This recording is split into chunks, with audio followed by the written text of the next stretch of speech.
Welcome to Sweet Life Beat Life. We hope this video helps.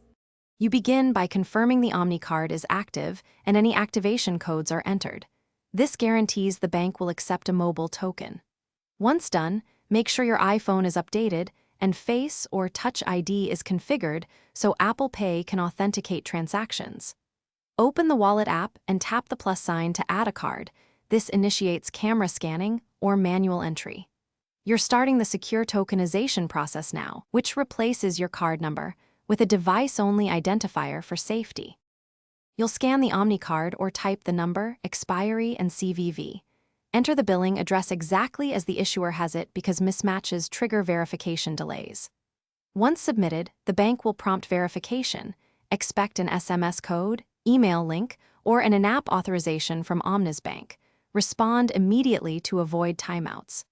After verification, accept the cardholder agreements and any Apple Pay prompts. This is when the issuer issues the device token and links that token to your Apple Wallet for security. You finish by setting Omni as your default card if you prefer, and then test it with a small contactless purchase or at a payment terminal.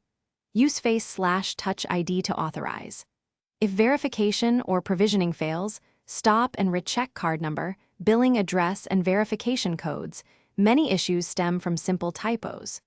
If problems persist, contact Omni Support or the issuing bank. Ask them to re-trigger tokenization or confirm there are no holds on the account so Apple Pay can complete provisioning. Thanks for watching. Consider subscribing if we helped you.